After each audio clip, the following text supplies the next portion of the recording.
What's going on YouTube? Welcome to my YouTube channel. Today I'm going to basically ask you guys, is this something you do as well? So I don't know what it is ever since I got back into coin collecting, and I have basically been paying cash for a lot of stuff, and I get this stuff. It forms in my pockets. I just dropped some on the floor here, but it forms in my pockets. And it's basically just change. So I put all my change in a big old coffee jug here. And when it gets full, I do one more search, and then I bring it to the bank and turn it into, I guess, cash. But just to give you an idea, like, I don't know if you guys do this as well. So here's just some basic, here, I'll put it up here. I haven't looked at this yet, it's just straight out of my pocket. But so like if I see something like shiny, all right, 2017, but it's not like shiny enough to make it capsule worthy. And when I mean capsule, like I've bought different sizes. I think these are called Whitmans or Guardhouse. I don't know. But so I've got one here for quarters. So anytime I find a new quarter or a decent bicentennial or my favorite crossing the Delaware that's in good shape, I'll put it in this. And then I'll put my nickels in here. I've stopped collecting just regular nickels, but nice BU nickels I'm putting aside. And then I always have a tube of copper pennies. So basically any copper cents that were made prior to 1982. And then I keep a separate one just for BU pennies that I run across. And I don't know what it is. Maybe I just been paying too much attention, but I'm like basically like looking forward to eventually looking through all this stuff that I've set aside. Like here's a brand new 2023. It's now 2024. This is not really worth anything, but can you imagine like if you did this type of habit, and let's say you're in your 60s and you started doing this when you were a kid, when you were 10, like you have some awesome stuff. Now I know nowadays, like, you know, doing this is not probably worth it, but who knows, man, maybe it will be in another 20 years from now.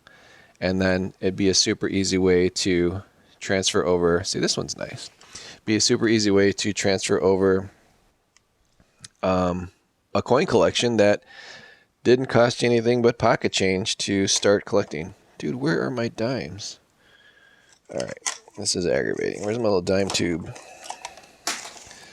I know it's somewhere. Oh, I gotta find it. I could have sworn I had one. Let me pause this real quick. I found it. It was sideways. So if I run across a nice dime, where did it go? Was it this one? Yep, a nice 2023 dime. I put it in there. That's another one. That's super shiny. 2023. So, and this kind of stuff's like literally like you could tell like right out of the roll, straight from the bankroll. And then our cents here. So this one's copper, 1974. So on and so forth.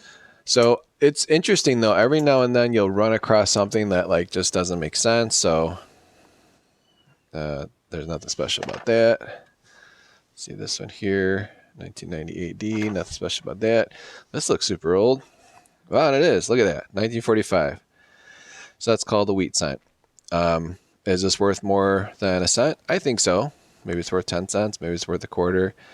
I don't know if 1945 is rare. Probably isn't, but I probably should have a separate tube just for Wheaties, which I think I do, like somewhere else, but we'll put that in there.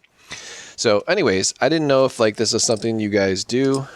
I've been doing it now for the last, I say 3 years. And actually since 2019 when I got back into it. So I think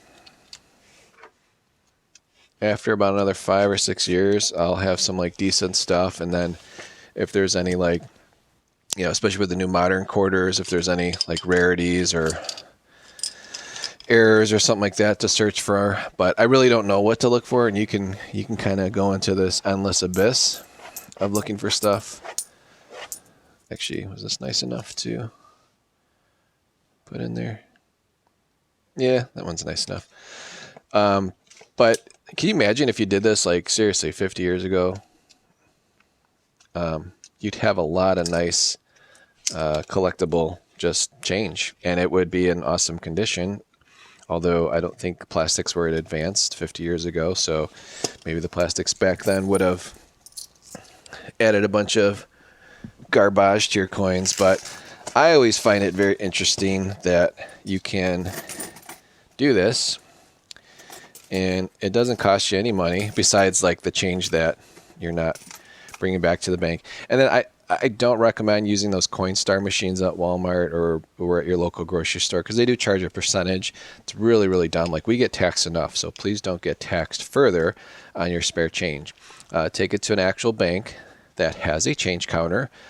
I have one here locally.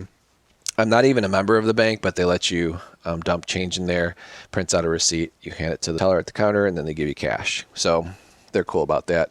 But like a lot of the big institutions, like a Chase or whatever, and this right here is just for like maybe 2 months, and it's already like, I don't know if I can show this in camera, but it's already like almost, yeah, half full. And I believe when I fill this all the way up, depending on the type of coins in there, it's usually like $300. So it's like an easy way of saving without like really saving. And it also keeps you a little clean too. So like, you know, when you have change lying around your car, it makes sense to clean your car at the same time. But anyways, here's some of the stuff that I've collected over the years. So what is this? These are cents from the 70s, I guess. And a lot of these came out of Granny's collection. So some of these are like really original, like what cents should look like from the 70s if you actually set them aside back in the 70s.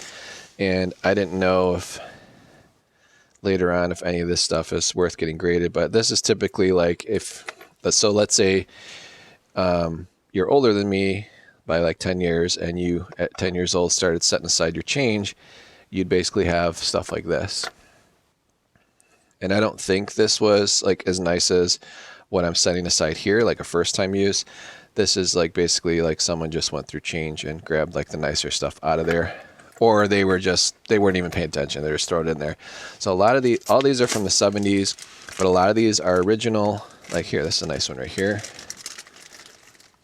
And I don't think this would be worth getting graded, but you know, you guys, you never know. And it was absolutely free. And why send that away why bring it to your bank if it looks like super nice? This one looks nice. It's got a weird mark right there, but that's a nice original cent. Got some gloss to it, right?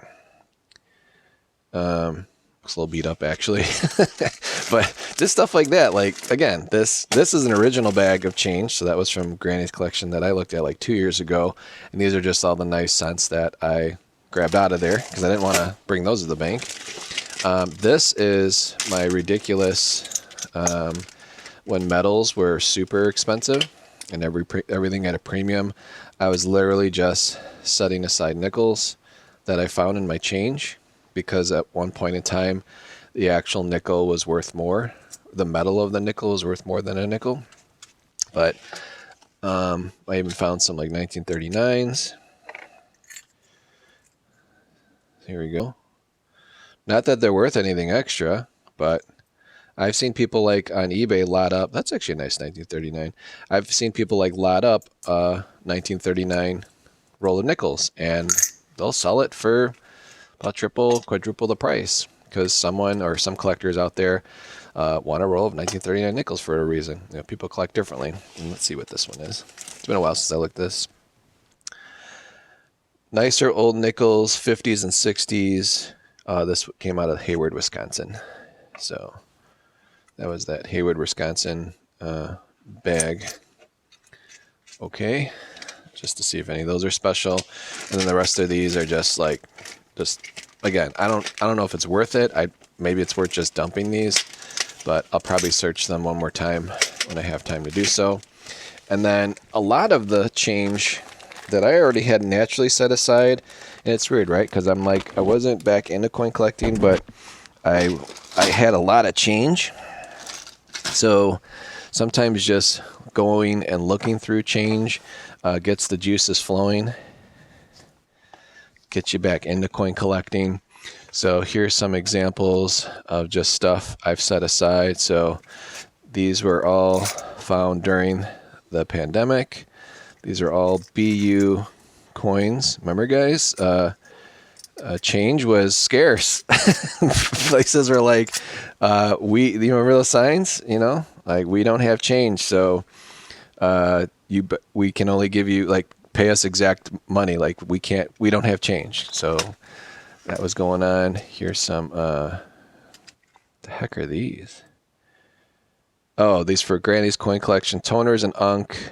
Okay, so these are like all dimes that I just naturally grabbed from Granny's collection.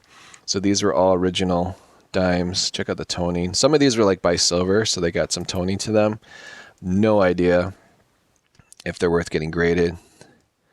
I don't really pay attention to dime prices, but I don't know. I just thought it was cool. Like, man, these things have natural toning on them. They're original. They haven't been touched since they came out, or whenever they were set aside in a jar. Some of these were like in Alka-Seltzer bottles. Other were in old tin, Band-Aid tins, things of that nature. I never really showed these. I actually kind of forgot I had them. But I got like a whole tube of like this stuff. So I don't know, like, is that something later on one day if I'm bored, should I look for some like BU toners and send them in? And are they, is it worth submitting? Is it worth what is it, $25 to send in a modern coin nowadays to PCGS? Who knows? Here's just a random one I found. It's like a gold-plated one, but I found that when I was... what is that? Why does it have two different dates? It says 1960, 1950. So yeah, I don't know what this is, but it's like someone made a commemorative coin out of a basic 1977 Kennedy. See how the 1960 and 1983 are stamped? Don't know what that means, but I found that in just coin roll hunting, buying a case. Not buying, but I guess giving them $500 and grabbing a case of Kennedys. But here's some of the BU ones, when I actually would pay attention to them and not just like straight up look for silver. And a lot of these probably are not worth keeping. So, but I don't know. I just thought they were nice looking and set them aside. They're probably completely stupid and worthless doing, but when I look at every single one and I dedicated a flip to it, obviously at the time, I thought they were nice enough to set aside. And then here's some just examples of quarters. So just nicer quarters. Again, these are all like original ones. Again, don't know if they're worth it, but as crazy as it sounds, like, let's say, here, I'll give an example. All right, so this is a 1980. Let's say this 1980 quarter, for whatever reason, if I sent it in, let's say it's in perfect condition. This one obviously is not, but let's say I sent this in and I got a Mint State 68 as a Mint State 1980 common Denver minted quarter, the little D there, a Mint State 68 PCGS. Is that worth thousands of dollars, hundreds of dollars? It might be. Mint State 68's really, really, really, really tough to get on quarters that were in general circulation. You can get them on like proof sets and stuff. Those are expensive too, or in like mint sets, like special mint sets, but just like generic, like run-of-the-mill coins are really, really tough to find in higher grades. So anyways, I have like piles and piles of this stuff. So again, I wanted to share this with you guys. I was born in 76, so I don't know why, but these are all the 76 quarters I've collected just through my pocket change over the years. And obviously Bicentennial is like super over collected, but a Mint State 68, probably worth a few $100, maybe more. Again, don't really pay attention much to modern coin prices unless I run across one, and I think it's a good deal to flip. But see, all these were, look at this, all nice BU quarters have been sitting in here. And then when you have them in like these nice cases, they don't tone, they don't get ugly. They actually hold their, I guess, eye appeal. Like they don't pick up other things. Look, I got Susan B. Anthony's. I don't even know I had these. It's pretty nice. It's probably from Granny's collection because you don't really find those in your pocket change every now and then. But one day, I remember, was it 8 years ago? I was at a car wash that took like dollar bills and you stick like a 20 in it, but it only could give you change. So it was like spitting out Susan B. Anthony's as change. Not the innovation dollars either, like old Susan B. Anthony's. I thought that was pretty cool. Yep, and here's another, just more quarters. Again, all BU. So stuff like this, I don't know if it makes sense. I don't know if it's too early because now it's 4 years ago, but what do you guys think in the comments? Does it make sense to create like a hand-picked BU roll of 2020, let's say, whatever this one is it the butterfly? Yeah. Is this even a 2020? So let's say I have a roll's worth of Kansas quarters here, tall grass prairie, and they're all hand-picked and they're all Denver mint. Does that make sense to put it all in one lot and sell it for twice face value and to share the hobby with others if someone's looking for a nice BU quarter to get graded? And then obviously before you do that as a reseller, you want to also make sure that you don't have any like special error coin or something that is worth a heck of a lot more than double your money. But what did that cost me? It didn't cost me anything. It cost me a quarter to set it aside, put it in a tube, and then later on sell it for 2 times, 3 times the value. I've been watching some Crossing the Delaware guys, like they sold out out of all their BU rolls, like their natural Loomis bank rolls, and some of the guys sold them for at least double after eBay fees. So I think that's really, really cool. So here's more Salt River Bay, got a bunch of those. And then I have like this other one here has like the lower denomination stuff. This one's probably really, really unnecessary. This is when I first started getting back in. I literally was just like grabbing anything nice that I saw and setting aside. Like literally the flip is worth like 20 times more than the actual coin. But here's some here's some examples. Just putting stuff together. Old 1980, 1976. Again, some of these who knows, guys? Like I might have $1,000 coin, right? But you wouldn't know until you send it to get graded, and it has to come back, really, really rare grade. Maybe there's an error, but it's like, what did it cost you? What does it cost you to do this? Nothing. Like, okay, you might have to get some coin supplies, but you can go to your local coin shop, pick these tubes up for 50 cents, or like Walmart sells like a basic coin collecting kit for under $10, where they just, I wouldn't recommend putting in the paper rolls because those are aggravating. But I just put them in stuff like this. Or, just buy like this box, these red boxes. I think they're under $10 still. And then these little flips, these 2x2 flips, I think you can get a pack of these. You don't need the ones with the writing on it, but you can get like whatever, a 200 pack for probably under $20. So you could start coin collecting with as little as $30 and then just pay cash for a lot of stuff and go through pocket change. Or you could, if you really want to torture yourself, get get a full box of quarters or $50 from your bank. You probably have to order it, go through them all, and then what you don't use or what you don't set aside for coin collecting, just bring it back to your bank. And again, that's not just searching for silver, but searching for BU stuff.